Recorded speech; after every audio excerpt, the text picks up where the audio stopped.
అందరికి నమస్తే. 1 kilometre road వేసిర్రు, బీటీ రోడ్, బ్లాక్ డాంబర్ రోడ్ వేసిర్రు. ఆ ఊరోళ్ళు అందరూ పోయి మొత్తం ఇట్లా పెళ్ళలు లేపుతున్నారు. మొత్తం అదేదో చాప చుట్టినట్టు చుట్టేస్తున్నారు దాన్ని, ఆ డాంబర్ రోడ్ని. ఇది మనం ఎప్పుడు చూస్తుంటాం, బీహార్లో జరిగింది, యూపీలో జరిగింది, అక్కడెక్కడో జరిగింది, కానీ ఇప్పుడు మన దగ్గరనే జరిగింది.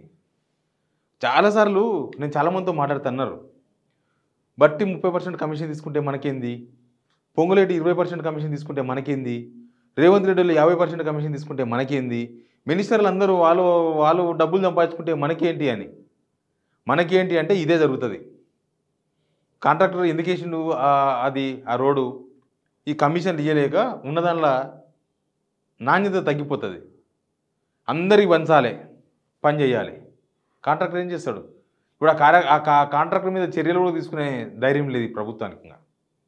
ఎందుకంటే దీనిలో ఆల్రెడీ అన్ని కమిషన్లు కింద నుంచి మీ దాకా గల్లీ లీడర్ కానీ స్టార్ట్ చేస్తే పైన ఉన్న టాప్ లెవెల్ ప్రభుత్వ మేనేజ్మెంట్ వరకు ఆఫీసర్లు, పొలిటీషియన్లు, ఎవరెవరో దీనిలో ఒకసారి చూపిస్తా చూడండి మీరు. అంతకన్నా ముందు మనకు ఎంత నష్టం, తెలంగాణకు వీళ్ళు తీసుకునే లంచాల వల్ల, వీళ్ళు తీసుకునే పర్సెంటేజ్ల వల్ల తెలంగాణకి ఎంత నష్టమో ఈ వీడియో ఒక్కటి చాలు చెప్పడానికే. అంటే వాడెవడో డబ్బులు తీసుకొచ్చి వాళ్ళెవరో డబ్బులు తీసుకుంటే మనకేంది పోయేది అంటారు కదా. ఆ డబ్బులు మనయే. ఇప్పుడు రోడ్డు ఎవరి కోసం వేసిర్రు? మన కోసం వేసిర్రు. ఆ డబ్బులు ఎవరివి? మనయే. మన డబ్బులకి వెళ్ళే తలా ఇంత పంచుకుంటున్నారు. వాళ్ళు సొంతంగా సంపాదిస్తలేరు. అంతకన్నా ముందు వీడియో సబ్స్క్రైబ్ చేయండి, షేర్ చేయండి. ఒక నిర్లక్ష్యం, లేకపోతే ప్రభుత్వంలో ఉన్న అవినీతి, ఈ మంత్రుల పర్సెంటేజీలు, ఎంత మన డబ్బులు బొక్కుతున్నారు వాళ్ళు, లాస్ట్కి అది మన వీధికి ఎట్లా వస్తుందో ఈ వీడియోలో చూడండి. ఇగో ఈ వీడియో ఇది.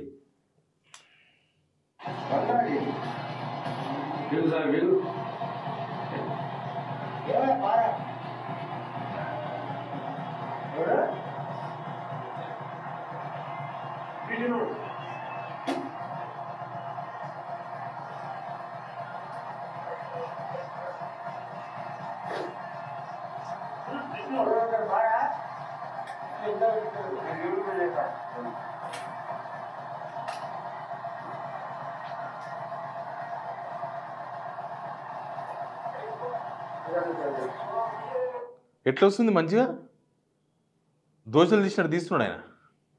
ఇట్లా ఏలు పెడుతుండు, తీస్తుండు. ఇది ఎక్కడ జరిగిందో చెప్పాలి మీకు ముందు. ఇది ఎక్కడ జరిగింది ఇదంటే జడ్చర్ల నియోజకవర్గం, మా ఉమ్మడి మామనాడు జిల్లా. జడ్చర్ల నియోజకవర్గం బాలనగర్ మండలం బోడగుట్ట తండా గ్రామం, పెద్ద రేవల్లి నుండి దేవునిగుట్ట తాండా వరకు 1 కిలోమీటర్ మేర ఆర్ఎన్బి బీటీ రోడ్డు వేసిన ఇందిరమ్మ రాజ్యం. గవర్నమెంట్ ప్రాబ్లమే. అక్కడ ఆ రోడ్ వేస్తే ఆ లోకల్ పోయి అట్లా మొత్తం అట్టలు బిక్తే వస్తుంది. దాన్ని ఏం చేయాలి? కింద మొత్తం రోడ్డు తవ్వాలి. తవ్విన తర్వాత మట్టి పోయాలి. మట్టి పోసిన తర్వాత కంకర పోయాలి, లావు కంకర, సన్న కంకర పోయాలి. పోసిన తర్వాత బాగా సన్న కంకర పోయాలి. సూరు పోసినాక అప్పుడు బీటీ వేయాలి. అది క్వాలిటీ. మరి ఇక బిల్లు కూడా అయిపోయిందేమో. ఇప్పుడు ఎవరికైనా సరే కాంట్రాక్టర్కి డబ్బులు ఇవ్వాలన్నప్పుడు క్వాలిటీ చెక్ ఒకటి ఉంటుంది. క్వాలిటీ చెక్ వాళ్ళు క్వాలిటీ చెక్ చేసేయాలి. క్వాలిటీ చెక్ వాడు డబ్బులు తినే, డాంబర్ రోడ్ చూసిన అయినా డబ్బులు తినే, దాన్ని శాంక్షన్ చేసిన అయినా డబ్బులు తినే, బిల్లు తయారు చేయడానికే డబ్బులు తినరి, బిల్లు తయారు చేసినాక టోకెన్ కానికే డబ్బులు తినరి, ఆ టోకెన్ క్యాష్ కానికే పర్సెంటేజీలు తీసుకుంటారు. ఇంకా ఎడికెళ్ళేది సార్ కాంట్రాక్టర్. ఇంతమంది పర్సెంటేజీలు తీసుకున్న తర్వాత, ఇంత వ్యవహారం జరిగిన తర్వాత, ఇది ఒక్కొక్కసారి నేనే అనుకుంటుంటే అక్కడెక్కడ వేరే స్టేట్లో వస్తుంటే ఇదంతా కావాలని చేస్తున్నారేమో అక్కడ వాళ్ళు, లేకపోతే అది ఏదో ఎవరో ప్రైవేట్ వాళ్ళు వేసుకున్న రోడ్ అట్లా జరిగిందేమో అనుకుంటుండే.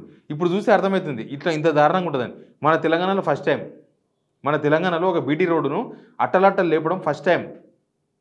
అయ్యప్ప స్వామి ఎత్తుతున్నాడు ఇట్లా. ఎవరి తప్పట్టాలి దీనిలో? మంత్రులు తింటే తినని మనకేందని అనుకునే జనాలను తప్పట్టాలనా?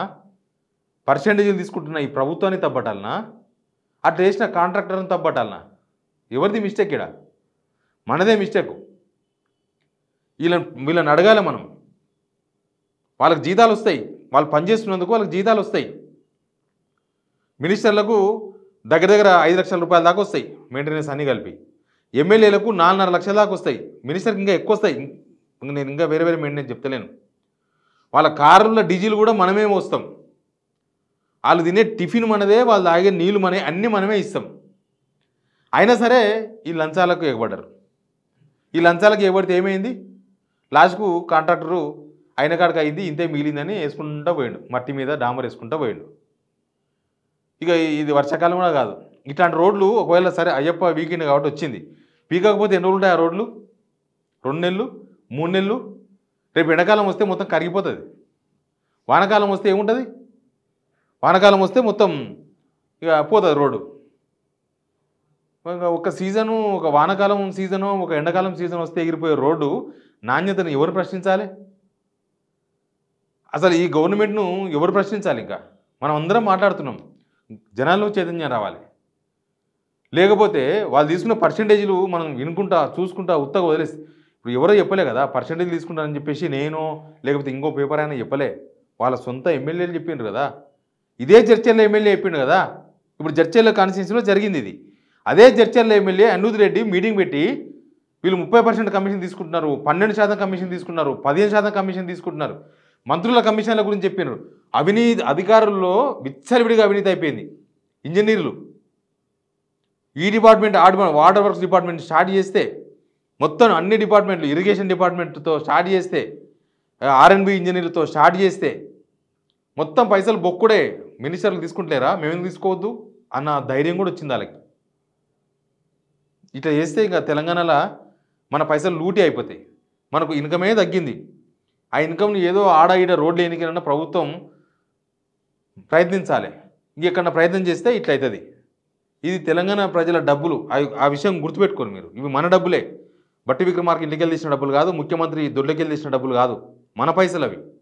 మన పైసలే అట్లా రోడ్ల మీద వేసి పాడి చేస్తుంటే అవి ఎవరి కోసం పాడి చేస్తున్నారు? కాంట్రాక్టర్ చేతికి రాక కాదు, వీళ్ళకి కమిషన్లు ఇవ్వాలి, మిగిలినది వేస్ట్, తగులుతుంది చేతికి, కాబట్టి చెయ్యాలి. ఆయన అంతగానే ఎక్కువ చేయలేడు. ఈ వీడియో షేర్ చేయండి, కామెంట్ రూపంలో కూడా మీ ఒపీనియన్ చెప్పండి. Please subscribe signal TV.